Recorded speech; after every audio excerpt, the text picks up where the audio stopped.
Vamos a hablar de los horizontes mesoamericanos. Cuando hablamos de los horizontes mesoamericanos, nos vamos a referir a la época antes de la llegada de los españoles, que va a comprender aproximadamente del 3000, 2700 antes de nuestra era hasta 1521. ¿De acuerdo? Vamos a poner del 3000 antes de nuestra era, ujú, hasta hasta 1521. ¿Sale? Eso es lo que abarca este periodo que llamamos horizontes mesoamericanos. Cuando hablamos de horizontes, nos referimos a todos los aspectos culturales que miramos. Por ejemplo, si nosotros imaginamos que estamos viendo el horizonte hacia la Ciudad de México, por ejemplo, ¿qué podemos ver? Podríamos alcanzar, gracias por quien respondió, alcanzar a ver, ¿verdad? Que hay varios aspectos, como lo han visto en geografía, ¿verdad? Está el medio natural, el medio cultural, el medio económico. Ajá. Exactamente así podemos mirar el horizonte, ¿de acuerdo? Si miramos nosotros este horizonte, vamos a encontrar arquitectura, vamos a encontrar aspectos religiosos, ¿verdad? Etcétera, etcétera. Entonces, es básicamente hablar de estas cuestiones que habían en este periodo, ¿verdad? En Mesoamérica. Mesoamérica es un área cultural, le podemos decir que es un área geográfica donde se desarrollaron diferentes culturas, ¿de acuerdo? Lo voy a poner acá para que lo vayan copiando o se quede aquí grabado. Ujú. Mesoamérica es un área geográfica donde se desarrollaron diferentes civilizaciones o culturas. ¿Ok? Muy bien, pero la palabra Mesoamérica, ¿m? Mesoamérica, quiere decir mitad o centro de América. ¿De acuerdo? Eso es lo que significa. Meso es la mitad o centro. Ajá, por eso cuando hablamos de Mesopotamia, también decimos meso, ¿verdad? Que es la tierra entre o en el centro de dos ríos. Ajá. Mesoamérica quiere decir mitad o centro de América. Entonces, hay alguien que está hablando, pero no sé si me está preguntando. A ver, ¿no? ¿Nadie? Escucho a alguien ahí, escucho un ruidito, pero ahí me dicen. Si alguien quiere participar, me avisan, por favor. Muy bien. Entonces, estos horizontes mesoamericanos nos van a hablar. Bueno, Mesoamérica abarca aproximadamente desde donde está Zacatecas hasta Centroamérica, hasta los países de Centroamérica actualmente. ¿De acuerdo? Toda esta área geográfica se consideraba Mesoamérica. También estaba Oasis América y estaba también Aridoamérica. ¿Ok? Pero lo que nos corresponde a nosotros es Mesoamérica, este, este espacio geográfico. Ujú, donde se desarrollaron diferentes civilizaciones. Vamos a hablar y siempre hago énfasis en esto, ¿verdad? Cuando hablamos de cultura, ¿de qué estamos hablando? Ujú. Decimos, sí, se desarrollaron diferentes culturas o civilizaciones en América, pero ¿qué decimos cuando hablamos de cultura? A ver, les voy a ir preguntando, ¿sale? A ver, Aldair, así como en lista les voy a ir preguntando. Aldair, ¿qué entendemos por cultura?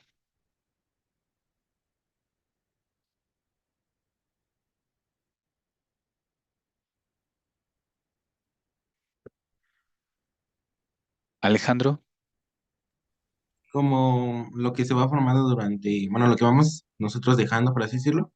No. ¿cómo qué? Mm, pues nuestras costumbres y Muy ideologías. bien. Una cosa es las costumbres, ¿verdad? La cultura, siempre que vamos a hacer referencia a cultura, vamos a decir que son costumbres. Muy bien. Ujú. ¿Qué más dijiste? Ideología, ¿verdad? Muy bien, la ideología también es Sí. cultural. A ver, alguien escribió un mensaje aquí. Una civilización. Sí, pero ¿qué decimos cuando hablamos de civilización? Amanda, cuando hablamos de cultura, ¿qué decimos? ¿En qué pensamos? Sobre cómo tenían sus construcciones. Construcciones, ¿eso qué es? ¿Qué es? ¿Qué son las construcciones? La arquitectura, ¿verdad? Decimos Sí, arquitectura, la arquitectura. muy bien. La arquitectura también es cultural. Ajá, ¿por qué? Pues, bueno, en principio, porque todo, cuando hablemos de cultura es todo lo que está hecho por el ser humano, ¿verdad? Pero cuando hablemos de culturas diferentes, decimos, bueno, es que la arquitectura en México no es la misma que en China, ¿verdad? O la misma que en Japón, ni siquiera la misma que está en Estados Unidos. Varía, ¿verdad? La cultura responde al territorio. Ajá, muy bien. Andrea, ¿qué otra cosa entendemos por cultura?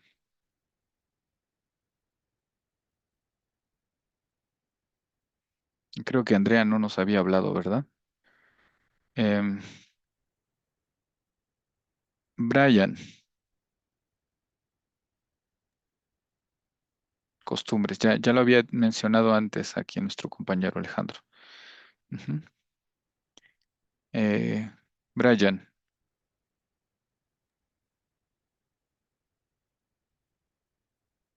cuando hablamos de cultura, ¿en qué pensamos?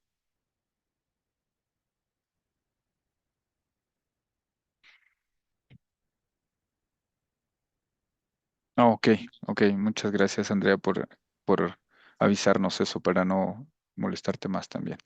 Bueno, si quieren van poniendo, ¿verdad? También es el idioma, ajá, para no trazarnos más. El idioma también es cultural, ¿ok? El idioma o la lengua. Ujú. El idioma o lengua tienen la misma categoría, ¿sí? En este caso hablamos nosotros aquí en México que tenemos 64 lenguas indígenas o 64 idiomas indígenas con sus 365 variantes. Ujú. El arte, claro, muy bien, el arte también. Ujú. El arte también es cultural.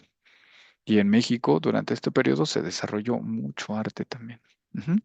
Muy bien, la vestimenta. Ujú. La gastronomía, claro. De repente, en la educación, digamos, en primaria, secundaria, la educación básica, nos dicen que en los pueblos mesoamericanos se alimentaban de chile, calabaza y frijol y maíz, ¿verdad? Cuando sabemos, con los datos, ¿verdad? Actuales, sabemos que había más de 300 platillos diarios a Moctezuma, por ejemplo, se le ofrecían. Ajá. Muy bien, las tradiciones también. Ujú. Las tradiciones, ¿qué más pusiste aquí, compañera? Las creencias, muy bien. La economía, creencias, economía, claro. Las formas de las actividades económicas, ¿verdad? Son diferentes y responden totalmente al territorio. Ujú. Es decir, que la cultura es como una identidad igual. A ver, explícame un poco más tu pregunta. Si te refieres a que, mira, tenemos dos tipos de identidades, Camila, ¿verdad? Una identidad colectiva y una identidad individual, ¿verdad? Nuestra identidad colectiva, la que nos hace pertenecer a un grupo determinado, también obviamente es cultural. Ujú. Entonces, podríamos decir que sí, que es un rasgo, ¿verdad? La identidad, pero digamos que no, como que no es... ah, es lo mismo, pero no es igual. ¿Cómo te lo puedo explicar? La cultura nos da identidad, efectivamente, pero digamos que hay identidades culturales. Es que sería la suma de todo esto, ¿no? Em, a mí me identifica, por ejemplo, no sé, una pirámide, digamos, ¿no? La pirámide del Sol. O sea, tengo identidad cultural porque hablo este idioma, porque soy mexicano, por esto y por aquello, ¿no? Entonces, eso es lo que nos construye nuestra identidad, ¿no? La cultura nos construye, digamos. Las creencias, también los valores, ¿sale? Los valores éticos. Ujú. O mores, como se le conoce, etcétera, etcétera. Ujú. Incluso la forma de la guerra, ¿no? Las otras dimensiones no tan positivas, ¿verdad? Y aquí vamos a ver un poco ese aspecto, ¿verdad? ¿Qué tipo? No lo vamos a ver a profundidad, desafortunadamente no tenemos tiempo, pero ustedes deben saber que todo esto y más dentro de este proceso que llamamos Mesoamérica, ajá, este periodo de tiempo y espacio geográfico, se desarrollaron diversas culturas, ajá, diversas costumbres, diversas formas de pensamiento, ajá, arquitecturas muy semejantes. Vamos a encontrar en toda Mesoamérica, por ejemplo, las pirámides, ¿verdad? Estas basamentos piramidales. Ujú. El idioma también, vamos a encontrar muchos idiomas, eh, arte también. Todo esto lo vamos a ir encontrando, ¿sí? La gastronomía, etcétera. Entonces, recuérdenlo. La ubicación, más bien, como se los dije, ¿verdad? La cultura responde totalmente al territorio. Y efectivamente, por ejemplo, la gastronomía de la Ciudad de México no es la misma que la de oaxaqueña, ¿verdad? ¿Por qué? Pues porque tienen otros aditamentos, digamos, tienen otras recetas que responden al territorio. Ujú. La vestimenta lo mismo, ¿verdad? Los Inuit allá en el Polo Norte no tienen la misma vestimenta que los purépechas, por ejemplo. Ujú. Varía según el territorio. Entonces, la cultura está definida por el territorio, efectivamente. Ujú.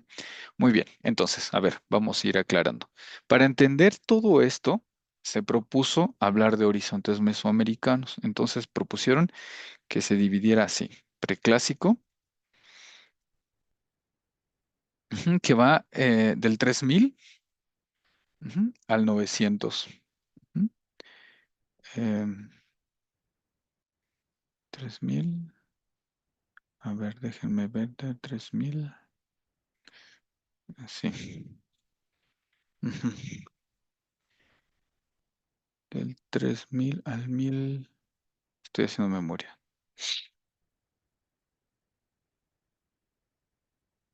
Se me fue la fecha. Muy bien. Ujú. 3000 al 1200, 1300 en algunos casos dicen. Ujú. El clásico, pues del 1200, ahora sí, al 900. Y el posclásico del 900 a 1521. ¿De acuerdo? Muy bien. Estos son lo que conocemos como los horizontes mesoamericanos. Bien, para que nosotros podamos ir entendiendo un poco más cada uno de estos, vamos a entenderlos como un periodo de evolución, ¿sale? De etnia, estado y nación. ¿Cómo se fue componiendo todo este entramado, verdad? Aunque en la actualidad debo decirles, chicos, que todo esto está muy en duda, ¿eh? Porque todo lo que se está descubriendo ahora es como, ¿y entonces por qué hay, por ejemplo, en el Perú, se sabe que las construcciones megalíticas que hay allí no corresponden a esta periodización, ¿no? Algunos lo datan de hay construcciones que van de 15.000 años, por ejemplo, ¿verdad? En México, cuando construyeron el aeropuerto Felipe Ángeles, a la isla, descubrieron ahí trampas para mamut que data de hace más de 15.000 años, ¿no? Trampas para mamut. Y nosotros aquí nada más tenemos 3.000, ¿no? Y los 12.000 años, ¿dónde están? ¿Dónde está todo ese año, todo ese tiempo, ¿verdad? De perdido. No sabemos, pues, porque tal vez se borró, ¿verdad? Tal vez no entendemos muy bien. Entonces, vamos a ver que en este periodo, en el periodo preclásico, apenas se están formando unas pequeñas aldeas, ¿de acuerdo? Vamos a encontrar que los pueblos empiezan a transformarse de ser nómadas a ser sedentarios. Recordemos que en la historia universal ya vimos, ¿verdad? ¿Por qué los pueblos dejaron de ser nómadas y poco a poco fueron adoptando la vida sedentaria? Todavía en la actualidad hay pueblos que son seminómadas, ¿verdad? Pero que vamos a ponerlo así. Entonces, mm, ¿cómo podríamos decir? Formación, ujú, de las primeras aldeas. Las primeras aldeas, a diferencia de decimos que las aldeas se fueron desarrollando porque hubo un líder, una persona fuerte. Ujú. Esto puede ser muy darwiniano, pero así lo explica el positivismo, ¿verdad? Dicen que había una persona que era como el líder de todos, del grupo, que se asentó en cierto lugar. Mesoamérica, debo hacer hincapié en que es una área geográfica que es propicia para el desarrollo de la agricultura. Ajá. El clima, todo es apto para que se desarrolle la agricultura. No hay ni frío ni calor en algunos lugares, ¿verdad?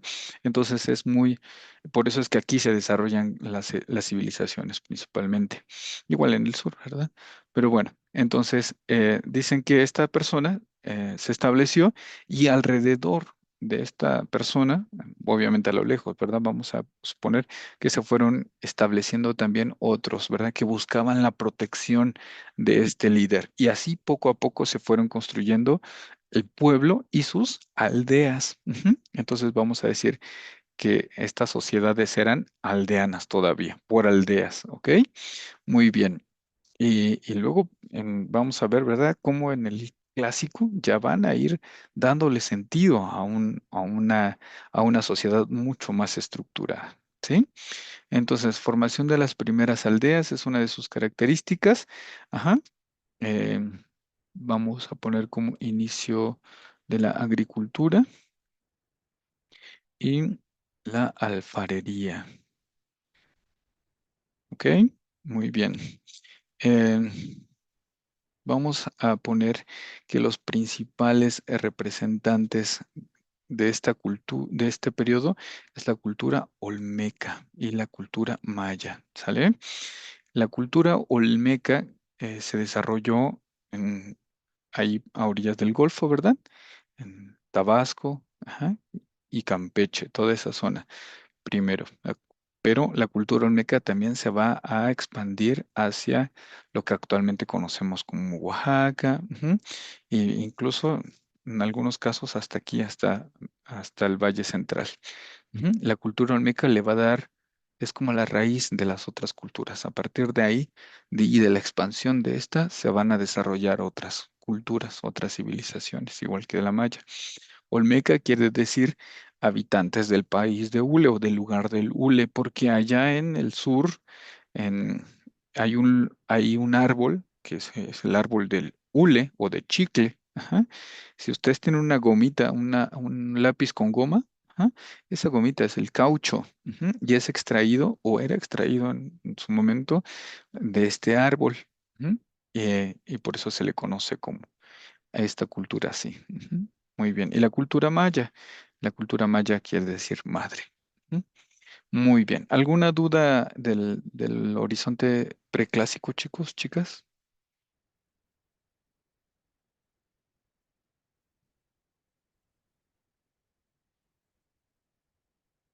¿No? ¿Ninguna? ¿Seguros? Muy bien. A ver, aquí hay unas preguntas. No, ninguna. Muy bien, no hay dudas. Ok, en el horizonte clásico ya vamos a encontrar el auge de grandes civilizaciones. Ujú. Vamos a encontrar entonces qué es la consolidación de las grandes urbes. Vamos a anotarlo así, por favor. Vamos a decir que eh, aparecen grandes urbes, como Teotihuacán. Ujú. ¿Han ido a Teotihuacán o Teotihuacán, como se le conoce?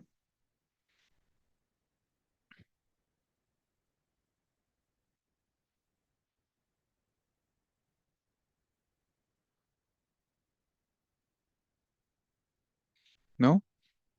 Bueno, el desarrollo de la escritura también, ¿sí? O mm, de sistemas, ajá, vamos a anotarlo así, de sistemas de escritura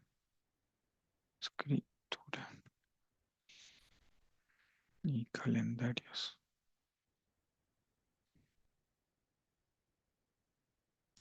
Ujú. Incluso vamos a encontrar aquí, ¿verdad? Como Teotihuacán, por ejemplo, es un área considerada como si fuera un reloj astronómico. Es bien interesante, igual que en el sur, ¿verdad? Con los mayas. Muy bien. ¿Qué civilizaciones vamos a encontrar aquí?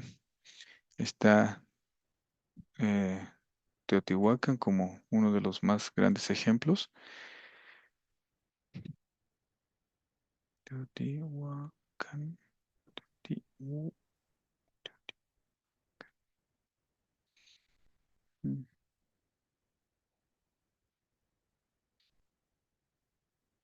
Teotihuacán.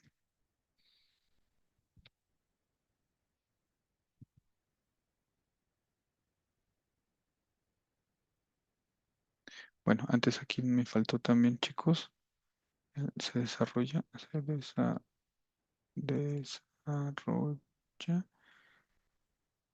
el sistema de numeración. Ajá. Recuerden que los mayas aquí se inventaron el cero. Ujú. Mm, Aquí vamos a encontrar, por ejemplo, que em, van a empezar a concebir el maíz de maneras diferentes. Por eso es que tenemos diferentes como clases de maíz.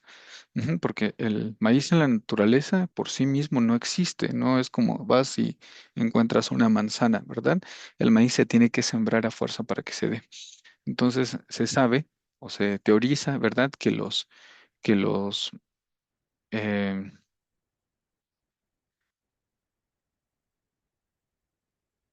ya no entendí, pero que se teoriza de que los pueblos mesoamericanos hicieron este, esta planta, ¿verdad? Hicieron un híbrido de otra planta, mezclaron varias plantas y se desarrolló el maíz. Es muy interesante.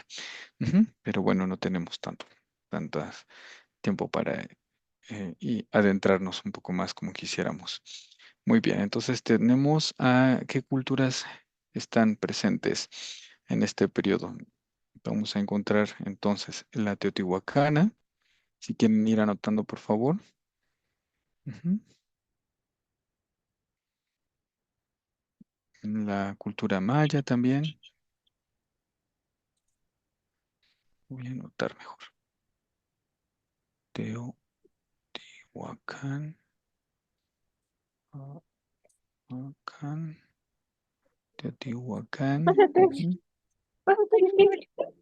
Zapoteca. La cultura zapoteca. La cultura maya. Ujú. Principalmente.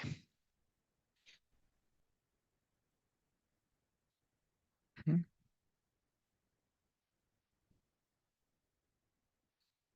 Muy bien.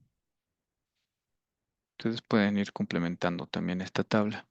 Para el posclásico, vamos a encontrar aquí ya otras características muy interesantes porque el desarrollo de las civilizaciones, como les dije, ¿verdad? Va a ir así consolidándose a partir de, pues también del sistema de la ideología, ¿verdad? Que se tenía. ¿Cómo nos vamos a gobernar? ¿Qué tipo de gobierno vamos a tener? Ujú. Y todo eso tiene que ver con la religiosidad en este momento. Muy bien. Se dice que el, em, el periodo clásico dio paso a otro, ¿verdad? Por el declive militar, porque aquí vamos a encontrar en el posclásico un sistema de alianzas político y militares. Ujú.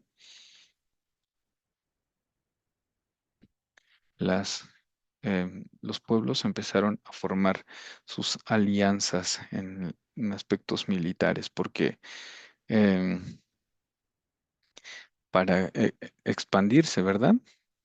Siempre buscando más territorio. Y eso tiene que ver también con el desarrollo de las naciones. Ujú. Muy bien. En el periodo posclásico, entonces decimos que es la última etapa. Miren, debo decirles que cada horizonte tiene un clásico, por ejemplo, en el clásico temprano, el clásico tardío, el posclásico temprano y el posclásico tardío, ¿de acuerdo? Por si acaso les llegaran a preguntar eso. Bueno, entonces, en el posclásico temprano, digamos, se van a desarrollar diferentes civilizaciones como los mixtecos. Ajá. Y en el posclásico tardío ya van a estar allá por 1300, ajá, que justo ahora se van a cumplir 700 años de la fundación de México Tenochtitlan, que fue en 1325, ¿verdad? Vamos a encontrar cómo se van a ir transformando estas sociedades. Ujú. Eh, Muy bien, entonces vamos a encontrar que las características de este periodo u horizonte posclásico es un sistema de alianzas político-militares, el desarrollo de los imperios, ujú, el imperio mexica, por ejemplo, el imperio inca, ujú, eh, o lo que conocemos como imperio azteca, ¿verdad? Muy bien. Si se dan cuenta, bueno, si ustedes han estudiado un poquito al sur, o aquí vamos a encontrar que estas em, grandes basamentos o grandes estructuras tenían mucho que ver con la defensa del territorio. Ujú. En Morelos, por ejemplo, hay muchos lugares, basamentos piramidales que tienen que ver con esta arquitectura, ¿verdad? De guerra para defenderse de otros. Entonces, esa es otra de las características. Ujú. Vamos a poner que era una arquitectura.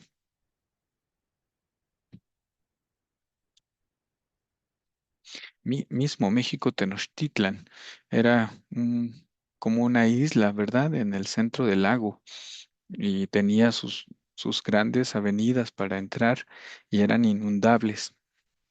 Muy bien. Em, Vamos a decir que también en este periodo del posclásico eh, se consolidó eh, las clases gobernantes, se consolidaron clases gobernantes. Por ejemplo, los sacerdotes, ujú, y los militares, que en muchos casos eran los mismos. Ujú. Pero también había algo muy interesante. Se desarrolló el comercio. Ujú. Las escuelas también.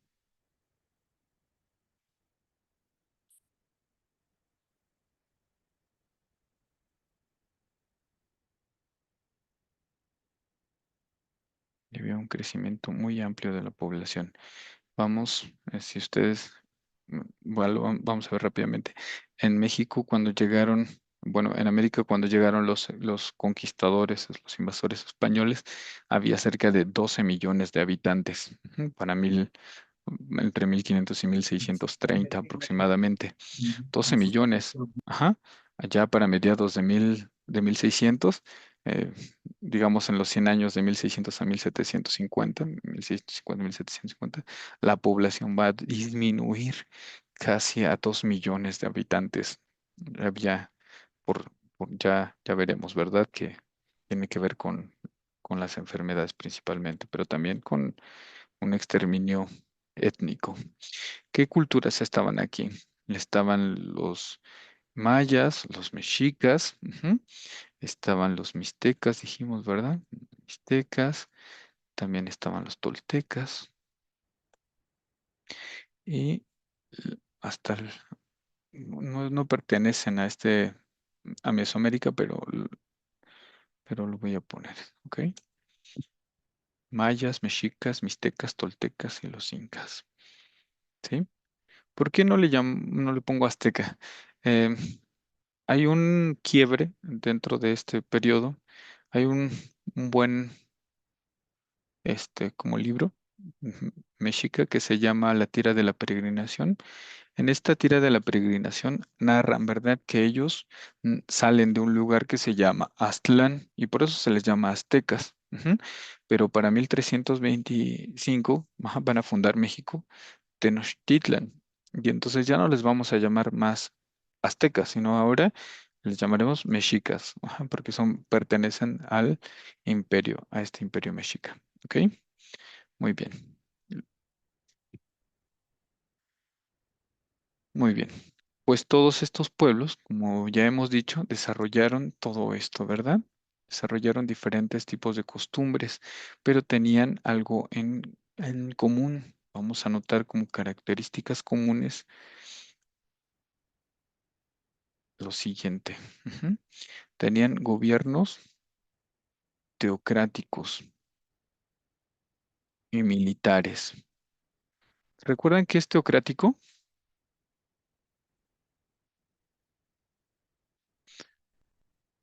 Ujú. Teo, de Dios, Kratos, gobierno. Era un gobierno religioso. Gobernaban sacerdotes o personas que estaban consideradas como con cierta divinidad. Ujú. Entonces eran gobiernos teocráticos y militares. Generalmente los gobernantes recibían estas dos em, eh, como digamos, educación, ¿verdad? Se les educaba como sacerdotes y como militares. Eran politeístas, eran sociedades politeístas, eran que tenían muchos dioses, aunque, bueno, dentro de la cosmovisión podríamos decir que tal vez no eran dioses, ¿verdad? Que tal vez eran energías creadoras, pero como en los idiomas, eh, si ustedes investigan un poquito, por ejemplo, en el náhuatl o en algunas otras lenguas, la palabra Dios no existe como tal, ¿verdad? Se hace una traducción diferente. Se dice creador, se dice formador. Entonces, como no había forma de decirlo en español, se le puso dioses, ¿no? El dios de la guerra, el dios del sol, el dios de la lluvia, etcétera, ¿verdad? Pero bueno, eso dependerá de la percepción de cada quien, de cada historiador, digamos. Eran gobiernos politeístas, tenían, a ver, mm, el desarrollo de la agricultura y del comercio, es otra de las características. Ujú. Bueno, desarrollo también de sistemas calen- ujú, de calendáricos y de numeración. ¿Ok? Esas son características comunes de la civilización, de estas civilizaciones. Muy parecidas a las del otro lado, ¿verdad? Bueno, ¿está claro? ¿Tienen alguna duda, chicos, chicas, sobre los horizontes? No sé si venga en su examen, pero bueno, y ustedes ya tienen esta información. Ujú. ¿Alguna duda? ¿No? Bueno, pasemos al otro tema que es la conquista. ¿Sí? La conquista de México, Tenochtitlan. Recordemos aquí, vamos a poner aquí como dato, que en 1325 ajá, se funda México Tenochtitlan,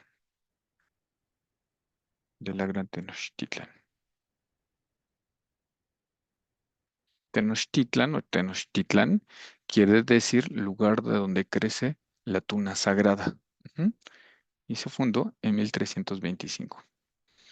O sea, Tenochtitlan, el imperio mexica, va de 1325 hasta 1521. Ujú. Bueno, vamos a pasar entonces al tema de la conquista. Por aquí hice un pequeño PDF. Conquista de Tenochtitlan. La conquista de México Tenochtitlan consistió en el sometimiento del Estado mexica, del Imperio mexica, a favor del rey Carlos I de España. Carlos I también se le conoce como Carlos V, ¿de acuerdo? Para que no se vayan a equivocar, anótenlo por favor. El rey Carlos I de España es el mismo Carlos V de el Imperio Alemán, ¿de acuerdo? Solo que se le conoce pues, es porque fue un sistema de alianza, se casó con alguien y entonces pasó a ser Carlos V en Alemania, mientras que fue Carlos I en España, ¿sí? Para que no se vayan a confundir. Ujú. Tenochtitlan cayó en poder de los conquistadores españoles al mando de Hernán Cortés, después de 2 años de importantes intentos militares, políticos y conspirativos en los que participaron junto con los españoles los pueblos previamente avasallados o sometidos, ajá, a los mexicas, como son los totonacos y los tlaxcaltecas. Este proceso que llamamos conquista fue de 1519 hasta 1521, ¿sí? Muy bien, pero ¿cómo rayos sucedió todo esto? Vamos a hacer una pequeña línea del tiempo. Resulta que para 1453, ¿qué sucede en 1453? ¿Alguien se acuerda? Eso ya lo vimos en Historia Universal. ¿Qué sucedió en 1453?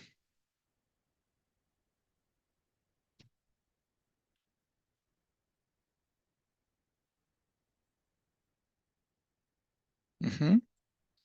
Los turcos otomanos, el Imperio Turco,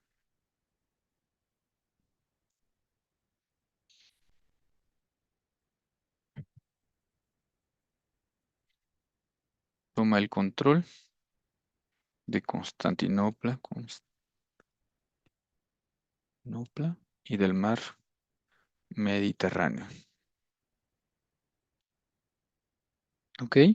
Del mar Mediterráneo. Recordemos que el mar Mediterráneo era el lugar por donde pasaban em, las embarcaciones europeas rumbo a la India, ¿sí? Por ahí pasaban por el mar Mediterráneo para el comercio, ¿verdad? Entonces se iban por ahí. Pero cuando cayó en manos de los turcos otomanos, entonces los europeos se ven obligados a buscar nuevas rutas de comercio y es cuando se topan con este continente. Ujú. Y esto es como el resultado de casi 250 años, un poquito más, ¿no? Casi 300 años de la guerra entre los cristianos y los musulmanes por el territorio que actualmente conocemos como Palestina, ¿verdad? Por Jerusalén. Ujú. Este territorio siempre había estado en disputa por los cristianos, entre los cristianos y los musulmanes, porque era considerado sagrado. Y bueno, creo que sigue siendo considerado como santo, por Tierra Santa. Pero fue en 1453 cuando el Imperio Turco Otomano lo toma, lo ocupa y desplaza a los europeos y los europeos entonces tienen que buscar nuevas rutas de comercio. ¿De acuerdo? Por eso es que en 1500, ¿en qué año llega Colón a América, chicos? Que alguien me recuerde, por favor. ¿El 12 de octubre de qué? ¿De qué año? Chicos, ¿sí me están siguiendo? De 1492. Muy bien, perfecto. 1492. El 12 de octubre de 1492, ujú, Colón descubre América. Ujú. Obviamente, muchos dicen es que, oye, él no lo descubrió, o ya había habitantes aquí. Bueno, Colón piensa que descubrió América, ¿sale? Para no entrar en detalles. Colón incluso piensa que llegó a las Indias. Ujú. Se murió pensando que llegó a las Indias y por eso es que a los pueblos indígenas nos llaman indios, ¿verdad? Porque se equivocó. Entonces se le pone América porque fue Américo Vespucio quien que era cartógrafo y él fue quien dijo, no, oye, este territorio es nuevo, esto no lo conocíamos, esto no es la India, ¿verdad? Y entonces fue que se adoptó el nombre, bueno, se le puso el nombre de América, ¿verdad? Por Américo Vespucio, que fue el primero en reconocer que este territorio no era las Indias, no era la India. Y entonces, en 1492, a partir de ahí van a haber varias expediciones. Ujú. Eh,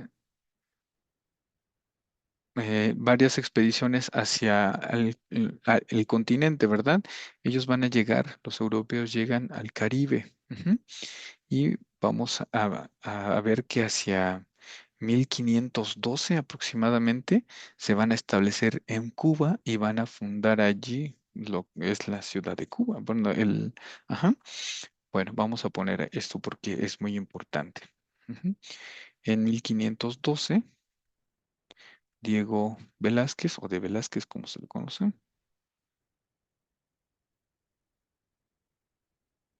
ujú, con Fray Bartolomé de las Casas. Ujú. Diego de Velázquez funda eh,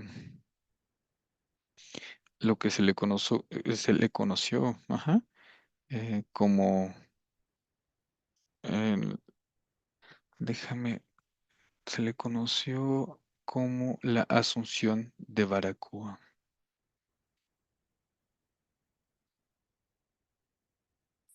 No se ve bien, ¿verdad? Ahí está. Asunción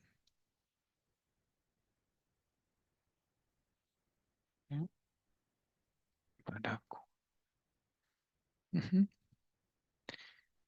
Y él se queda como gobernante de esta ciudad, ¿sí?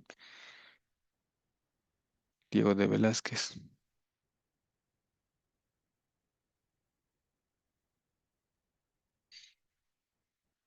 Muy bien.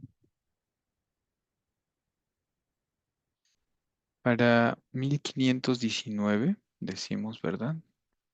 Que Cortés llega a- al sur, pero ya no fue el primero en llegar. Ujú.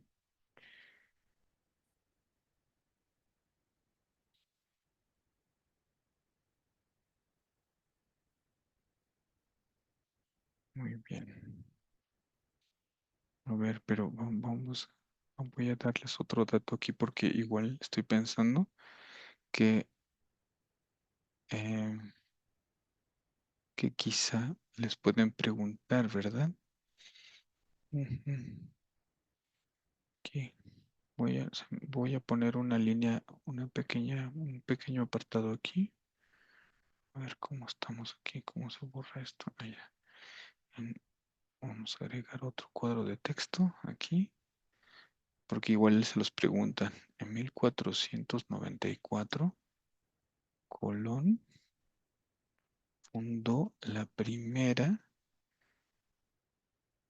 ciudad europea, digamos, la primera ciudad, ¿cómo podríamos llamarla? La primera ciudad, pues sí, europea en América. Ujú. En América. Se llama la Isabela. La Isabela, ¿de acuerdo? La Isabela en honor, obviamente, a la reina Isabel. Ujú. Actualmente es República Dominicana, ¿sí?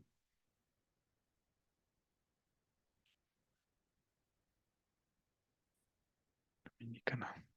Y Haití, que es lo mismo, pero ahorita está separado. Bueno, si en su examen les preguntan, ya saben. Bien, para 1519, Cortés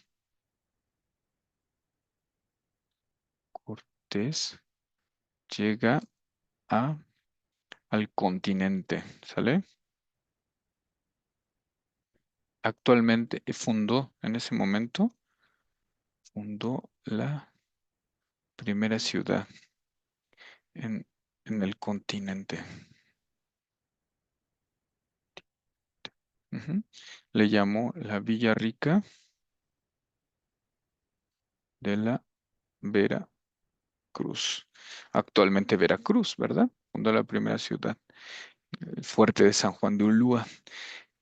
Y va a hacer una alianza con los zempoaltecas allá en Veracruz. Ujú. Pero es hasta 1521, aquí lo voy a anotar, 1521, que cae la Gran Tenochtitlan, caída de la Gran Tenochtitlan. Ujú. Muy bien. ¿Ya copiaron esta línea del tiempo, chicos? ¿Chicas? Muy bien. Eh, Cortés estaba muy ansioso, era un joven, ¿no? Ajá, era muy joven todavía. Bueno, para esa época no tanto, ¿verdad? Pero nosotros decimos que es muy joven para esa época y es muy ansioso. Entonces él quería, ajá, los pueblos que habitaban lo que actualmente es Cuba, ajá, y los que habitaban la República Dominicana les decían, les contaban una historia de un pueblo donde las calles eran de oro, donde las ciudades, los edificios, etcétera, era de oro. Entonces les entraba mucha la ansiedad por buscar ese lugar, ¿verdad? Estos pueblos lo contaban con la finalidad, con el objetivo de que se fueran los españoles, ¿verdad? Pero obviamente nunca se fueron. Entonces, ahí vamos a encontrar que Cortés, ¿verdad? Con tanta como ansiedad desobedece a Diego de Velázquez, que era en ese momento el gobernador de Cuba, y viene con otros 600 españoles y llegan aquí a Veracruz. Ujú. Entonces, cuando Cortés llega a Veracruz, empieza a establecer cierta comunicación con los pueblos nativos. ¿De qué manera lo hizo?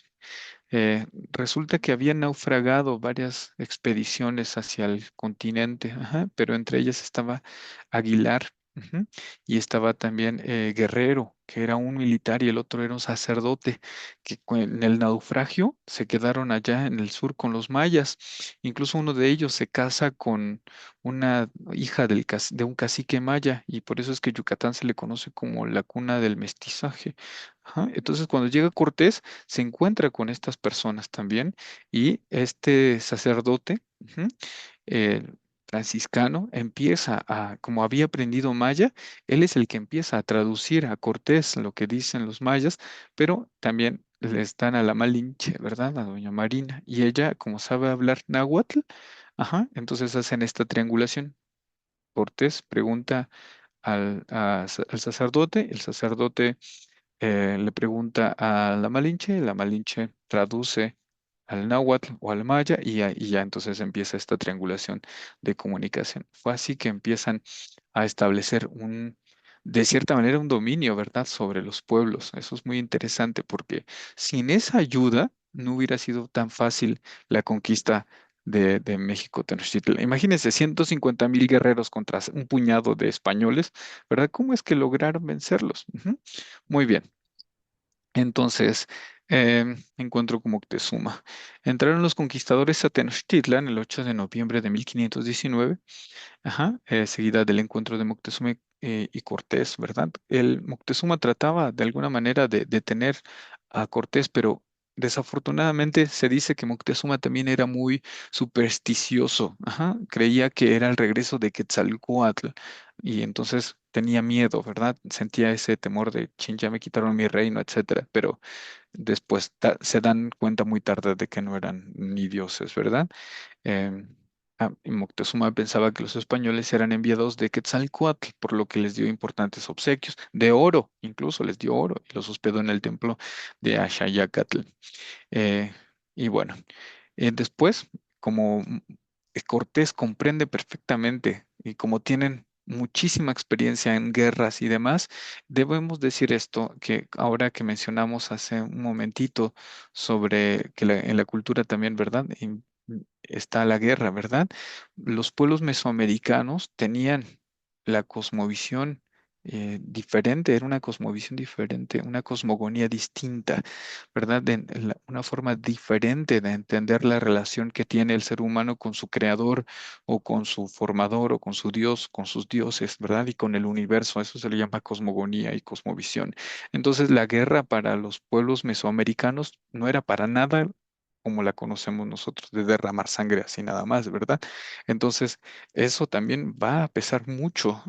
Ajá, ¿cómo es que, como no se derramaba sangre, si no eran rituales, imagínense que de repente llegan alguien y empieza a despedazar un montón de gente? Obviamente sí, fue un choque increíble para los pueblos mesoamericanos. Mientras tanto, cerca de Veracruz se llevó a cabo una batalla entre mexicas y totonacos, aliados de los españoles.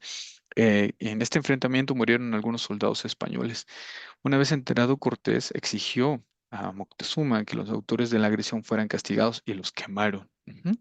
Y bueno, Cortés decidió tomar como rehén a Moctezuma Entonces, y también lo obligó a declararse vasallo de Carlos V, Carlos I, recuérdenlo, ¿no? Y Carlos V es lo mismo. Eh, bueno, y muchos sacerdotes y guerreros militares mexicas no estuvieron de acuerdo con eso, ¿verdad? Y se miraron un poco mal a Moctezuma por haber hecho eso, por haberle permitido, porque le exigían a Moctezuma que pusiera un alto a los españoles, pero Moctezuma no se atrevía, como no tenía mucha fuerza. Ujú. Pánfilo de Narváez es enviado por Diego de Velázquez para capturar a Cortés por desobediencia, por desacato, porque se había venido sin permiso. E incluso había quemado los barcos allá en el Golfo, ¿verdad? Entonces va a su encuentro Cortés y logra, después de capturar a Pánfilo de Narváez, logra convencer a sus aliados, a los que estaban con Pánfilo de Narváez, a los militares, que se unan a él porque dicen que hay mucho oro para todos. Entonces se une y triplica sus fuerzas, ¿no? Y desafortunadamente. Mientras que Mientras que Cortés se había ido hacia Veracruz al encuentro de Pánfilo de Narváez, había dejado a un personaje que a mí persona me quedó muy mal, que es Pedro de Alvarado. Ujú. Pedro de Alvarado se burla de las tradiciones mexicas, se burla había una tradición que se le conocía como el del niño de la flauta. Era en honor a Huitzilopochtli. Se criaba un niño desde chiquitito, se le daba como la atención como si fuera un dios, una deidad, una divinidad, y ya a la edad de 13 años se le sacrificaba. Pero entonces iba este personaje, ¿verdad? Ahí entre el mercado y los españoles lo ven y se burlan y lo matan. Entonces es cuando los mexicas le dicen a Moctezuma, oye, mira lo que acaban de hacer, debemos hacer algo, ¿no? Y entonces se levantan en armas y logran derrotar a Pedro de Alvarado y a los demás y matan a Moctezuma. Ujú. Entonces, pero justo va a llegar eh, Hernán Cortés ya con refuerzos, ¿verdad? Al llegar Cortés a Tenochtitlan, liberó a Cuitláhuac, que era hermano de Moctezuma, para pacificar los ánimos. Sin embargo, este se puso al frente de los mexicas y se unió a Cuauhtémoc para oponerse a la ocupación española. Cortés consiguió que Moctezuma tratase de apaciguar a los inconformes y que dejasen salir a los españoles de la ciudad. Pero Moctezuma fue asesinado. Dicen algunos que fue apedreado por los mismos mexicas, mientras que otros dicen que fueron los españoles que lo apuñalaron o lo ahorcaron, otras versiones dicen, ¿verdad? Porque ya no les era útil. Ustedes ya dirán cuál creen. ¿Mm? Entonces, se le conoce a esta lucha, ¿verdad? Cuando Cuitláhuac encabeza y logra vencer a los españoles como la Noche Triste. Ajá. Actualmente ya le pusieron otro nombre, ¿verdad? Se le llama la Noche Victoriosa. Los españoles fueron sitiados y rodeados por la multitud indígena. Pronto vieron disminuir el agua, los víveres y las municiones. Recuerden que era un lugar rodeado de agua. La única salida era la retirada, que hicieron en la lluviosa noche del 30 de junio de 1520, conocida como la Noche Victoriosa actualmente, ¿verdad? Pero bueno, antes se le conocía como la Noche Triste. Los españoles se dirigieron a una de las calzadas que conducía a la salida de Tenochtitlan cuando fueron descubiertos y miles de guerreros mexicas los atacaron. Ajá, inundaron los puentes los mexicas. En la retirada cayó la mayoría de los españoles, ya que al llevar muchas piezas de oro, también llevaban algunas armaduras, ¿verdad? Se hundieron en el agua y se ahogaron. Ajá. Eh, y bueno, después los españoles empiezan, ¿verdad? El contraataque y hacen una suerte de barquitos que se llaman bergantines. Se unen con los tlaxcaltecas y hacen unos bergantines y ya con esos logran entrar a México Tenochtitlan. Cuitláhuac muere de viruela y quedan Cuauhtémoc en su lugar. Y bueno, después de tantos días de un sitio, ¿verdad? Del sitio de México Tenochtitlan, se quedan sin agua, ya se estaban comiendo unos a otros, dice la historia, ¿verdad? Y entonces Cuauhtémoc decide rendir la ciudad a Hernán Cortés. Y por eso decimos que cae México Tenochtitlan el martes 13 de agosto de 1521. Ujú. Causas de la caída de la Gran Tenochtitlan. Eh, Fueron varios factores. Entre ellos vamos a encontrar que los españoles tenían muchísima experiencia en guerras, ¿verdad? Tenían mucha experiencia militar, entonces ese es uno de los factores. Entonces son superiores en armamento, traen perros entrenados para la guerra, traen cañones, traen además armaduras, traen espadas, traen un montón de cosas, caballos entrenados para la guerra. Esta conquista no se hubiera podido entender sin los caballos también, ujú, y sin las alianzas. Bueno, las enfermedades que diezmaron muchísimo a la población, ujú, eh, estrategias militares y la alianza con otros pueblos indígenas, principalmente los de Veracruz, los totonacos y los tlaxcaltecas. Ujú. Y bueno, otros factores fueron la lengua, ¿verdad? Que es Cortés sabía todo lo que estaba pasando. Parecía que no, ¿verdad? Pero todo se lo comunicaba a Doña Marina, que se casó con él, por cierto, y tuvieron un hijo que se llamó Martín Cortés. Ujú. Y muy bien. Entonces, y bueno, que también la sociedad estaba muy fragmentada en contra y a favor de los mexicas. Entonces, vamos a encontrar este periodo así. Muy bien. Esto se lo voy a poner en la carpeta para que lo puedan copiar en algún momento.